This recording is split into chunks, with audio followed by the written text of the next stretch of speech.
The last segment for today is on commitment, or Samayas.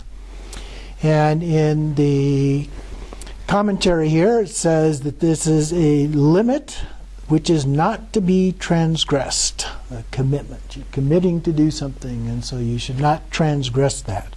So a commitment, or Samayas, or vows. General commitments, including monastic vows concerning individual liberation, the Bodhisattva vows, the commitments of the Tantras, according to Mahayoga and so forth, are all things that are included in this category. There are 28 commitments, or 5 basic and 10 ancillary commitments. The 5 basic ones are not to be abandoned, not to abandon the unsurpassed teachings of Mahayoga, to venerate the spiritual teacher, not to interrupt the continuity of mantra recitation and hand gestures, to maintain loving kindness for neophytes, and not to divulge secrets to unworthy recipients. The 10 ancillary commitments are not to abandon the 5 poisons and to accumulate the 5 nectars. So in the book, we're at the bottom of page 93 here. Again, we have the 4 categories, so beginning on page 94 with the essence. The word, the Sanskrit word Samaya, means something that is not to be transgressed. And it also means commands of great beings. So if a great being gives a command, then that is a Samaya. Then he breaks it into the various divisions, and he's got general divisions and specific divisions, as well as some other subcategories here. In terms of general divisions, he has general Samayas that include things like the vows of individual liberations, the trainings in awakened mind, and the Samayas of outer mantra. Those would be the outer tantras. And then they form the foundation. The second subcategory within general divisions are particular Samayas, like the root and branch Samayas. And then a third category here are superior Samayas that are unique vows taken during periods of great accomplishment. And then at the top of 95, the specific divisions then. Other tantras teach the 14 root downfalls and the 8 grave subsidiary downfalls. We've looked at the 14 root downfalls previously. And then the numbers of levels and categories and so forth differ, as many of these things do. Every time there's a list, there's always an alternative, at least one. And in this particular context, there are 15 Samayas that are taught, the 5 root Samayas and the 10 subsidiary. And so these are belonging to the inner secret mantra. So then he goes through each of these in more details. First, the 5 root Samayas. So the first one of that is not discarding the unsurpassable, where unsurpassable refers to the ultimate natural state of all phenomena. And no fruition and no path that could possibly surpass this level of realization and attainment. So it is the ultimate. It is beyond anything else. And then not discarding this, one will also not discard the 3 jewels and the relative and ultimate in awakened mind as a part of that. So those all become embedded in that concept. And then down a couple lines more, it will be impossible for you to abandon those who see it, as well as the Dharma that is present in their beings. And then in the next paragraph, the ground, path, and fruition are also included. At the ground, the mind nature of sentient beings is the Buddha essence.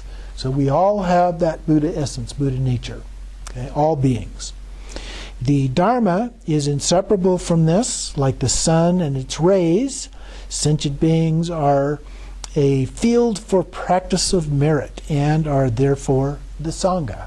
So all sentient beings that we encounter, whether they're ones that we think of the Sangha as our group of practitioners and so forth, but all beings are, there are different levels of Sangha. So all beings are actually a part of Sangha at some level or other. Continuing on 96 then, it refers to the path. And the third line, the development and completion stages are the Dharma. And then the next paragraph, third line, upon attaining Buddhahood, his training has reached the point of completion. Therefore, he embodies the fruition. And then the next paragraph, ground, path, and fruition are not different from purity and equality. All of those things are the same, come together. And next paragraph, there are two ways of upholding the unsurpassable. One, out of devotion, and two, out of certainty, by gaining conviction in the meaning. And the latter of these two, he says, is also irreversible. So once we've attained certainty, then we're not going to let go of that. Anyone who possesses such a view is called a Vajra holder. Then on page 97, about the middle of the page, second line in that paragraph, even at the level of an ordinary being, one gives rise to a supreme confidence that cannot be abandoned. This shows that even a beginner who has engaged with the reality of mantra is as fortunate as a non-returning bodhisattva. Okay? So we accomplish a great deal by following these things. Still, skipping one paragraph, still those who have entered the mantra out of mere devotion may give up on the unsurpassable. They may lose faith. As taught by the 14 root downfalls, turning one's back on these is a downfall. Such an individual may also fall prey to doubts, thinking they are not pure. They may also think that the meaning of equality possesses referential attributes, thereby clinging to something that is not actually great equality. So we can get hooked on to other things along the way if we're not careful. And then if we turn one's back on the view of mantra, and then we the two fundamental downfalls, one has turned one's back on the view of mantra, and so they are both root downfalls. In the next paragraph, second line, mortifying the aggregates, not delighting Samaya substances, relinquishing the awakened mind, disparaging women, and not liberating those who should be liberated, all amount to turning one's back on the practices that should be adopted. So this eliminates the good fortune needed to practice, and thence these two are root downfalls. Next paragraph, other downfalls are set forth in relation to the master who teaches. One's relatives who uphold the meaning of the mantra, sentient beings who are to be tamed through mantra, keeping secrecy to avoid breaking the continuity of mantra, the words of the victorious ones, teachings of the masters, various philosophies that allow for analysis, and so forth. By not showing them due respect, one is squandering mantra itself. This is why they are posited as root downfalls. Next paragraph. Even though one's understanding of the view and conduct of mantra may not be based on direct experience, one should never disparage it. For those who have received empowerment, this is a root downfall.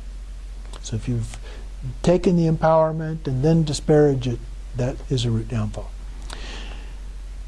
There is, however, no problem if one is unable to practice immediately upon receiving empowerment. Still, one should aspire to practice in the future. That's what I was referring to a little bit earlier. Moving to page 99, number 2, respecting the master. Generally speaking, all qualities of the path depend upon a spiritual friend, and the master or the lama is often referred to as a spiritual friend. Although they could be somebody else in the Sangha that is helping you or providing some degree of guidance and so forth. So one should view the spiritual friend as a Buddha. Empowerments, key instructions, and so forth are important. Therefore, the master is essential, the same as all the Buddhas, yet even kinder, because the Buddha is not here. So somebody who's here and giving us these instructions are very important in that context. It is said that making an offering to just one pore of one's teacher's body is more beneficial than making offerings to all the Buddhas throughout space-time. The first fundamental downfall is to feel aversion toward the master from whom one has received empowerments and key instructions, or to obstruct the master's intentions physically or verbally. There are also 5 types of teachers that he lists here. The first one, guides who lead you through the gateway of the doctrine. Second are masters who elucidate the teachings. The third are masters who transmit key instructions. The fourth are masters who repair one's damaged or broken vows. And the fifth, the masters of empowerments and Samayas. And of course, some of those can be the same person altogether, but different views. Okay, page 100, number 3, not interrupting the continuity of mantra and mudra. So mantra and mudra are symbols of enlightened body, speech, and mind. The continuity of mantra by means of the 5 types of suchness. Those relate to self, deity, secret mantra, recitation, and projection and absorption, or sometimes called radiation and absorption.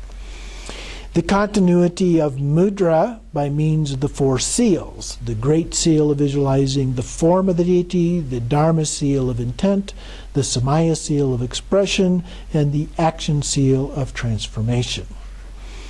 Then ideally, 4 or 3 daily sessions would be done. Even merely once a day would be okay. The second best is 4 or 6 sessions per month, and then the very least once a month or once each season, and also making offerings as much as possible. So in order to maintain the continuity, we need to do these practices at least occasionally. Okay? Number 4 then, loving those who have entered the authentic path. So here it's referred to as the Samaya of relatives. Now these are our Dharma relatives, not our blood relatives here. Never interrupt the flow of love and affection for one's companions. This especially refers to Vajra siblings who rely on the same mandala and have received empowerments and key instructions from the same master. So he talks about 4 types of relatives. The common relatives, which have in common our Buddha nature, so that's everybody, all beings. The second would be the distant relatives, all entered into the teachings of the Buddha, so all Buddhists, if you will. Close relatives are those with similar views and conduct. Intimate relatives, those with whom we have received an empowerment, so we're all at the same empowerment together. And then the 6-fold explanation adds the beautiful relatives who have had the same teacher, close relatives who have studied the doctrine together, like us. So we're all close relatives in this sense. Okay? Number 5 then is not explaining the secret meaning to unqualified recipients. So we need to speak conscientiously. In general, this will be 5th line down. In general, there are 4 secrets: the profound view of mantra, the deep conduct, the name and form of the deity, and the signs of accomplishment. So these we don't talk about unless we have a specific reason to do so. There are also 4 intermediate secrets that are kept private until one completes the practice. So the intermediate means that we're in the process of doing the practice. Most commonly this is referred to as being in a retreat. So you've received the teachings and you go into a period of retreat to practice, and so these would be relevant for that. So the time, the first one is the place of practice, where it is, the time when you're doing it, the practice companions, if any, and the practice substances that you are using for that. So you wouldn't talk about those to somebody else, even somebody else who had received the empowerment, if they're not part of that retreat at that time. Then the mantric Samaya substances and implements should be used in secret, maintain confidentiality, should be kept secret from those who have damaged their Samayas, those who have not received the empowerment, and those without faith. The last paragraph at the very bottom, the Samayas of accomplishment involve, first, dwelling mentally in the unexcelled meaning.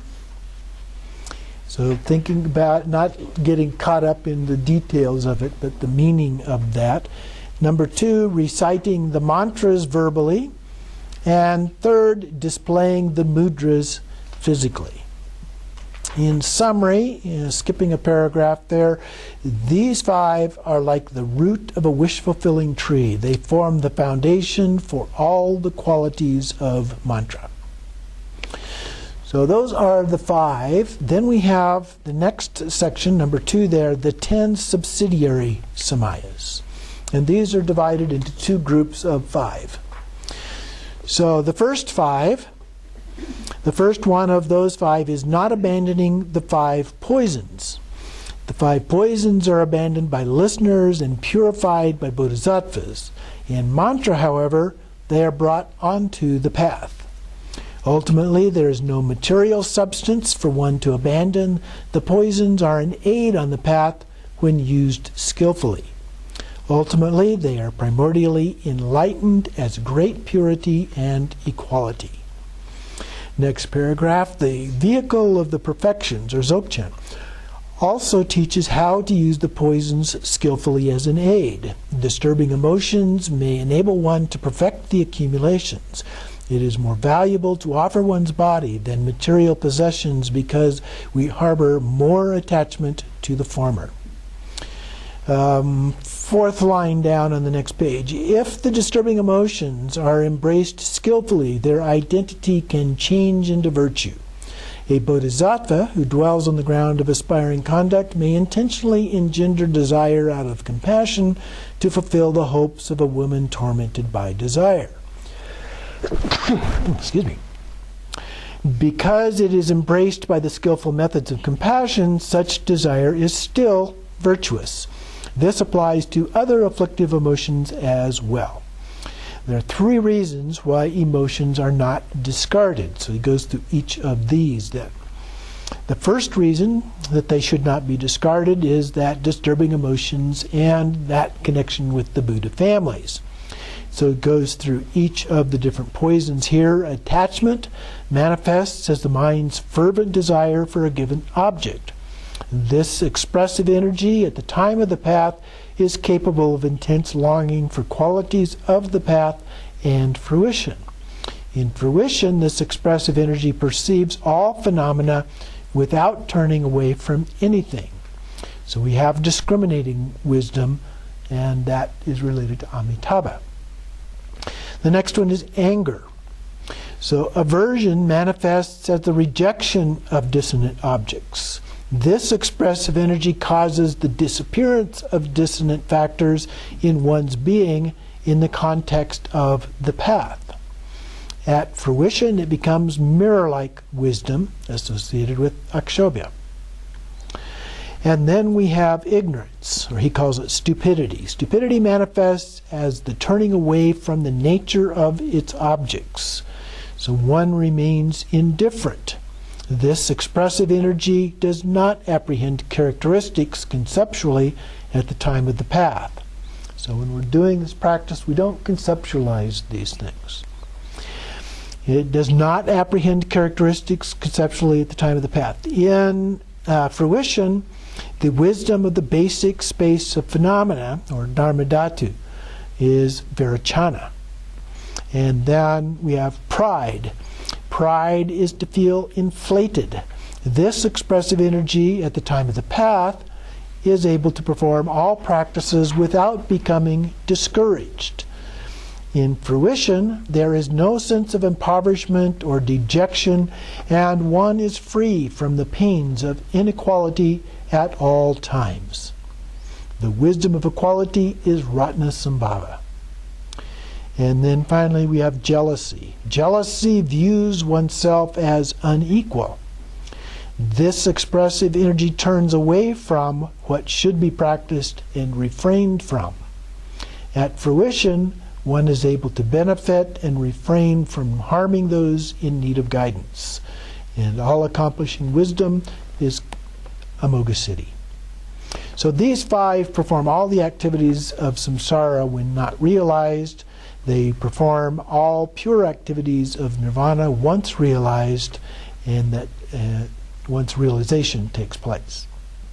At the bottom of the page then, the second reason emotions are not discarded is taking disturbing emotions as the path. So the accomplishment of mudra manifests from desire. At the top of 105, in this world desire is considered a great fault, which is why there are teachings on how to pacify using detachment. Nevertheless, there are also occasions when desire is indispensable. According to the outer mantra, unless a person harbors desire for mudra, this is explained, unless a person harbors desire for mudra, which is explained to be the symbolic deity, no accomplishments will be attained. According to the inner mantra, unless one has intense desire for his spiritual partner, wisdom and accomplishment will not be attained. So, unless we have the desire for the wisdom that comes from the practice, then we're not going to attain that. So, desire can be a good thing in that context. Second paragraph. Hence, the more desire one has, the more bliss there will be. The more skillfully one embraces bliss, the more powerful the vision of wisdom becomes. Likewise, the other disturbing emotions also function as conditions for either faults or positive qualities, depending upon whether or not they are skillfully utilized. The essence remains the same. It is indeed taught that wishing for a defiled object is desire, whereas aspiration for qualities of complete purification is not. Seems like the opposite of what we normally think. And then a couple lines down, both forms of desire are identical in the way that they the expressive energy of the mind moves toward an object. And then he quotes from the sutra requested by Sugaramati. The more hay is put on a fire, the stronger the fire becomes. The more disturbing emotions a bodhisattva has, the stronger the fire of wisdom will blaze. So that had to do with taking disturbing emotions as the path. The third reason for emotions are not discarded is the disturbing emotions as the essence of wisdom. Someone who apprehends all appearances to be ordinary perceives them as the five poisons. However, all phenomena are actually pure. So this is the pure view that we talk about in Tantra and Dzogchen. When this is seen, the five expressive energies of awareness will dawn as wisdom. On page 106, the bottom of the second paragraph there, from the Sutra of the Mudra for engaging in the generation of the power of faith. There is no wisdom apart from the nature of disturbing emotions. The very nature of disturbing emotions is wisdom. It doesn't say disturbing emotions are wisdom. It says the nature of disturbing emotions is wisdom. Okay, that's important. So there we've covered the three reasons for that. So now we go back to the second of the five different vows. Not discarding the five nectars. The five nectars are urine, feces, brain, semen, and blood. So the five things that should not be discarded are the five nectars. Pure, impure does not exist from the perspective of equality. So again, looking at it with pure view. Since these nectars are pure, they should be readily accepted. Conduct that transcends notions of clean and dirty allows one to experience equality and overpower conceptual thoughts. So they turn the worldly into nectar. The next paragraph, periodic offerings of nectar should not be interrupted. If one engages in such forms of conduct in a distorted manner without having realized the profound nature, they are vulgar and detrimental. On the other hand, when one's realization is perfected, there is no need to deliberately engage in such acts. The five nectars should be utilized as aids. So at a certain point that we should use these in order to help benefit our learning and our experience of getting beyond the idea of purity and impurity. But once we've done that, we no longer need to use these. Now in practice, usually in the Ghana Chakra, we would do is we would have some wine or something like that, and we would use Dutsi pills as a symbolic form of these rather than the actual objects. The urine, feces, and so forth. Then on top of page 107, by fully engaging, third line down, by fully engaging in this path, disturbing emotions themselves manifest as wisdom. And in the middle of the next paragraph, not transgressing the view of great purity and equality is the king of all Samayas. So then we have the principles of the key points of Samaya. So this is the third topic within this. All of the disciplines and vows of individual liberation and the awakened mind are included in the Samayas. 3 lines down, forms of conduct shared by these approaches do not conflict, since even those that appear to contradict ethical principles of lower systems are not in conflict but are far superior. So that's a very common thing. As we go through these different paths, they're viewed as being superior. But the reason that they're viewed as being superior is because they have broader boundaries. Okay? The ones at the bottom of the pyramid tend to have much more restrictive kinds of boundaries. As you move up, the boundaries actually expand. And so let's see. In the next paragraph, then, third line down, the vows of individual liberation specify that one must merely avoid harming others. The Bodhisattva vow adds to this, mandating that one must also benefit others. When the Bodhisattvas have a compassionate intention, that is undefiled by self-interest. Engaging in sexual relations and other such actions are not problematic. Such acts are virtuous. Actions motivated by self-interest, however, are said to be infractions. Going to the next page, a little above the middle of the page, about 5 lines up in that paragraph, acts that are embraced by great methods and knowledge will become causes for excelled awakening. And when embraced by tremendous great methods and knowledge, they will cause the effortless, spontaneously present great enlightenment. Therefore, due to this process of transformation, the higher vows are much purer than the lower ones. To summarize, in sexual intercourse, for example, ordinary people are motivated by desire for the bliss that comes from joining the male and female organs. This causes them to fixate on the bliss of ejaculation.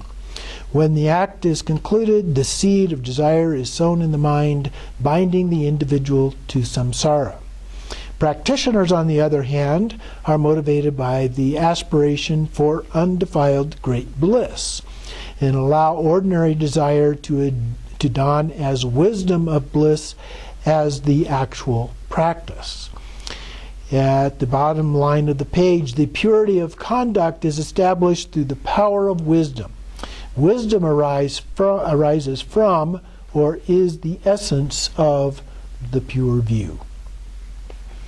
So those are the principles, and so now we go on to the purpose. General and specific purpose here. The general purpose, the Samayas, are like a wish-fulfilling jewels, the source of all that is needed.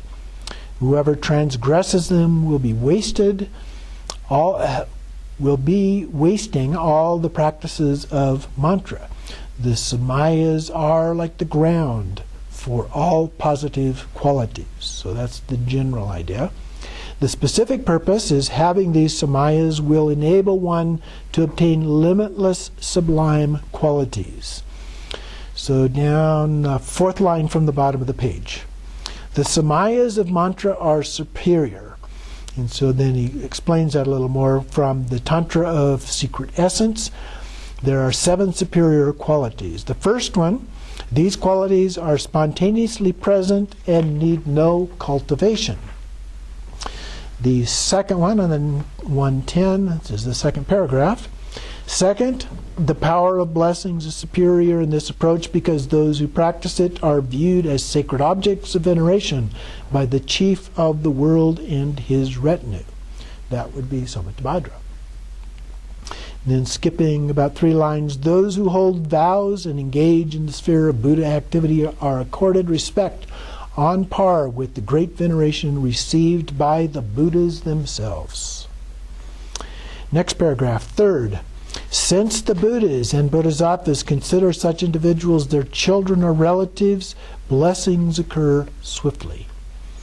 Next paragraph, fourth. Since the experiential domains of such individuals accord with that of the thus gone ones, the experiential domains in this approach are particularly exalted. Next page, second paragraph, fifth. Because all phenomena are joined with the field of Samattabhadra, there is no fear and anxiety. On the next line, there is nothing to accept or reject. Skipping a line, all the anxieties of samsara are caused by disturbing emotions and suffering, as well as fears falling from the path, which have been eliminated. Sixth, skipping a paragraph. Whether one teaches the vows of the provisional or definitive meaning, all are subjected to the principles of natural, spontaneous presence and complete purity. And seventh, even if damaged, the Samayas can be restored by being amended. So we can purify any faults that we have through the process of Vajrasattva is one example, or Mahong is another example, and so forth, or repeating an empowerment. If you've broken vows of an empowerment, you can also reestablish those by repeating that empowerment. So continuing on page 112 then, second paragraph, in short, the Samayas are not to be transgressed. Samayas involve not wavering from the view, dwelling in the mandala, maintaining the meaning of the empowerment in one's being, and not transgressing the meditation, conduct, accomplishment, offering, enlightened activity, mantra, and mudra. Next paragraph, in terms of the final meaning, since all phenomena are great purity and equality from the very beginning, one should know that the culmination of the natural great perfection, in which there is no affirming, negating, accepting, or rejecting, is absence or ineffable, openness, spontaneous presence, and oneness. Okay? The topics of his treasury of the abiding, what's the title of that? The Way of Abiding, that's right. Thank you.